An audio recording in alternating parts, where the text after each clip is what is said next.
नमो भगवते वासुदेवाय। ओम नारायणाय। अगली कथा कपिल देव जी का देवहूति से प्रकृति का हाल कहना, जिससे सब जीवों का तन बनता है।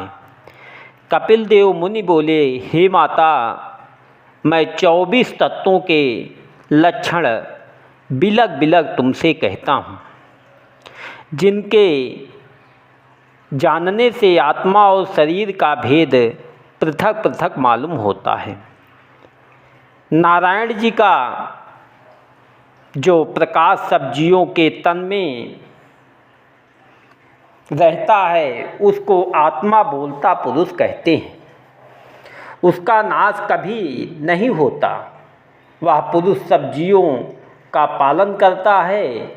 उसका चमत्कार जीवों के तन में इस प्रकार है, जैसे कई बर्तन पानी भरकर धूप में रख दो तो उन बर्तनों में सूरज की छाया पड़ने से दूसरे सूरज दिखलाई देते हैं। जब उन बर्तनों को तोड़ डालो तब सूरज उनमें नहीं देख पड़ते। बर्तन के टूटने से सूरज का नाश नहीं होता, वह प्रकाश फिर सूरज में मिल जाता है। उसी तरह आत्मा का हाल भी समझना चाहिए। जिसको यह ज्ञान प्राप्त होता है, वह मनुष्य संसारी माया में नहीं फंसता। इसके सिवा जिस तरह काठ में अग्नि और तिल में तेल रहता है पर दिखलाई नहीं देता, उसी तरह आत्मा भी तन में दिखाई नहीं पड़ता। पर ज्ञान की दृष्टि से उसको अलग समझना चाहिए, क्योंकि जब तक वह बोलता पुरुष तन में रहता है, तब तक उसका संग पाकर यह शरीर उसी की सामर्थ्य से चलने, बोलने, खाने पीने और इंद्रियों को सुख देने के सब काम करता है। उस सुख का भोगने वाला उसी आत्मा पुरुष को, जो छोटा रूप परमेश्वर का प्रकाश अंगूठे के समान सब शरीर में रहता है, समझना चाहिए। क्योंकि जब वह आत्मा पुरुष शरीर से निकल कर बिलग हो जाता है, तब वह तन मृतक होकर गल सड़ जाने के सिवा किसी काम का नहीं होता। हो सकता यही समझकर आत्मा को 24 तत्वों से पृथक जानना चाहिए। जो लोग ज्ञानी हैं, वो आत्मा पुरुष को अविनाशी और शरीर को नश्वर जानकर इस शरीर से प्रीति नहीं रखते।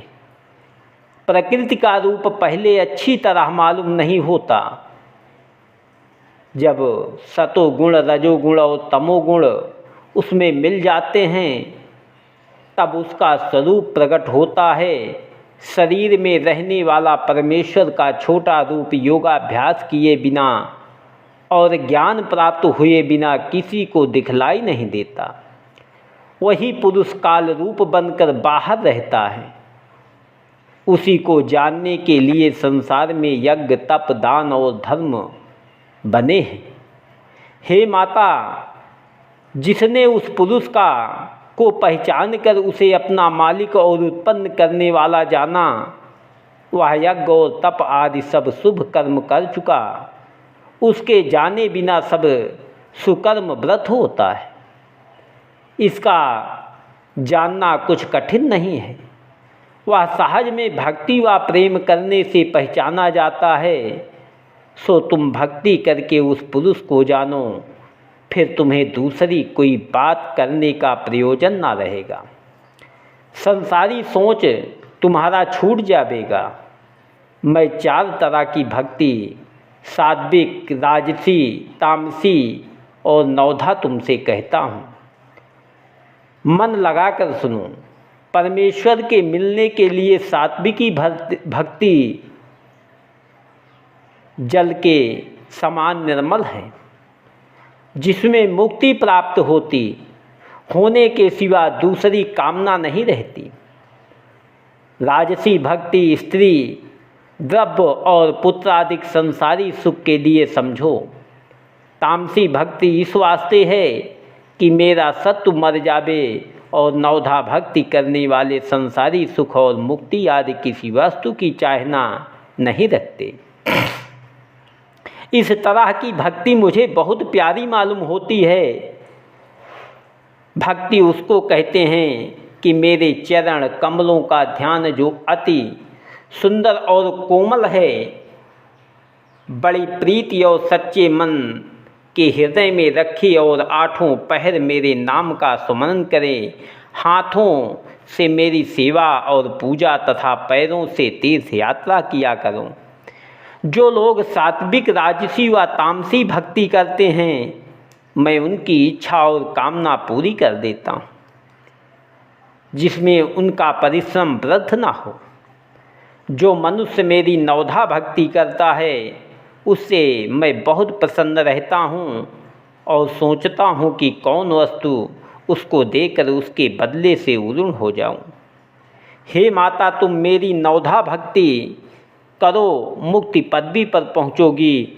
पर जो तुम अपने को यह जानती हो कि मैं राजा स्वयंभू मनु और शतरूपा की बेटी कर्मज जी की स्त्री राजा प्रिव्रत और उत्तानपाद की बहन हूँ, या शरीर का नाता सब झूठा जानकर हरिभक्त और साधु संतों से नाता लगाओ। सब इंद्रियों का जो स्वाद व सुख है, उनको उनकी चाहना परमेश्वर को अर्पण किए बिना मत करो। जब इस तरह तुम साधना करोगी, तब तुम्हारे हृदय में उस आदि रूप का रूप, आदि पुरुष का छोटा रूप तुमको आपसे आप दिखलाई देगा। हे माता, यह ज्ञान उस मनुष्य को प्राप्त हो सकता है जो अपने धर्म पर स्थिर रहकर ज्ञानियों का सत्संग करे। जिस काम का फल बुरा है वह कर्म ना करे। जो कुछ प्रारब्धानुसार उसे मिले उस पर संतोष रखकर अधिक लोभ ना बढ़ावे। पेट भर ना खाए, जिसमें परमेश्वर का भजन व सुमरन करते समय आलस्य ना आवे। जहाँ तीर्थ स्थान ज्ञानियों का अच्छा सत्संग हो वहाँ पर रहे, और जहाँ अच्छी संगति ना हो वहाँ ना रहे। परमात्मा को अपने शरीर और सब्जियों में एक साथ देखकर भूख प्यास और दुख सुख को बराबर समझे। ऐसे मनुष्य को जीवन मुक्त कहते हैं। जब तक ऐसा ज्ञान ना प्राप्त हो, तब तक अपने वर्ण और आश्रम के अनुसार धर्म कर्म करता रहे। उसके करने से धीरे धीरे ज्ञान प्राप्त होता है। कपिल देव जी का सांख्य योग ज्ञान देवहूति से कहना। कपिल देव जी बोले, हे देवहूति, अब मैं सांख्य योग का ज्ञान तुमसे कहता हूँ, चित्त लगा कर सुनो। पर तुम इस ज्ञान को बहुत अच्छा जानकर दूसरे किसी से मत कहना। यह ज्ञान जल्दी सब मनुष्यों को नहीं मिलता।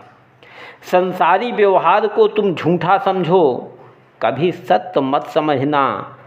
कदाचित तुमको यह संदेह हो कि जब संसारी व्यवहार सब झूठा है, तो संसार में जो यज्ञ तप आदि धर्म और पाप की बात मनुष्य लोग करते हैं, वह भी झूठी होगी।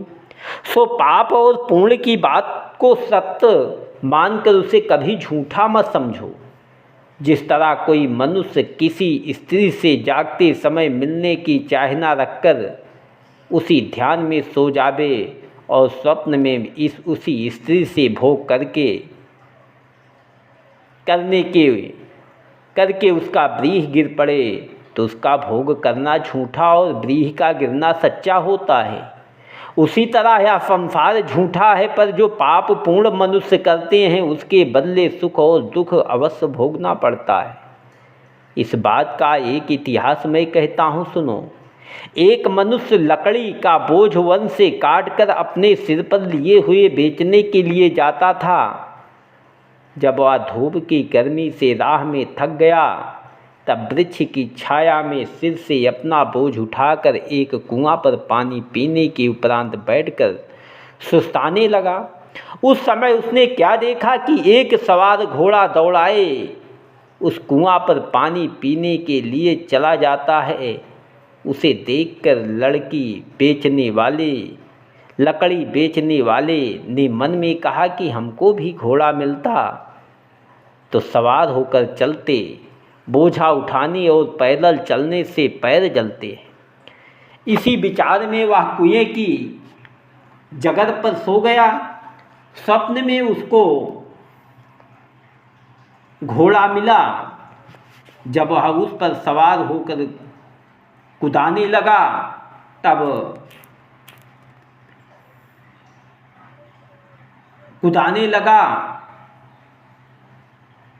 तब घोड़े पर गिर पड़ा और उसी स्वप्नावस्था में वह उछला तो कुएं में गिर पड़ा। कुएं में गिरने से उसके हाथ पैर टूट गए। सो हे माता, उसको घोड़ा मिलना झूठा और कुएं में गिरने से चोट लगना सत्य हुआ। इसी तरह संसारी सुख झूठा समझो, पर मनुष्य को पाप करने से दंड अवश्य मिलता है। जब लोगों ने उस लकड़हारे को निकालने का उपाय किया तब उसने कुएं में से कहा, मैं स्वप्न में घोड़े पर चढ़ा था, उसका यह फल पाया। जो लोग नित्य घोड़े पर चढ़ते हैं वे नामालूम कैसे गढ़े कुएं में गिरकर दंड पावेंगे। हे देवहूति, जो मनुष्य संसार में सवारी, गहना, कपड़ा, स्त्री और मकान आदि का सुख पाकर यह समझते हैं कि यह सब सुख मैं अपने पराक्रम से भोग रहा हूँ, परमेश्वर की दया से वह सुख मिलना नहीं समझता, उसे अवश्य दुख भोगना पड़ेगा। जो मनुष्य उस सुख को परमेश्वर की इच्छा और दया से प्राप्त हुआ जानकर उसमें अधिक स्नेह नहीं रखता और अपने व दूसरे धर्म का समझकर उस द्रव्य के अहंकार में किसी जीव को दुख नहीं देता, उसे दंड नहीं मिलता।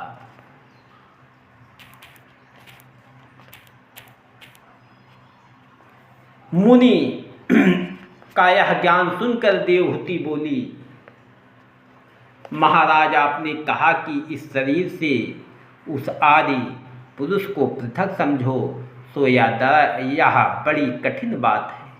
आँख से देखे बिना उस पुरुष को प्रकृति से किस तरह बिलग जानूं? वह पुरुष शरीर से इस तरह मिल जाता है जिस तरह दूध में घी और अग्नि में प्रकाश रहता है। इसका हाल पृथक पृथक वर्णन कीजिए। ओम नमो भगवते वासुदेवाय। ओम नारायणाय नमः।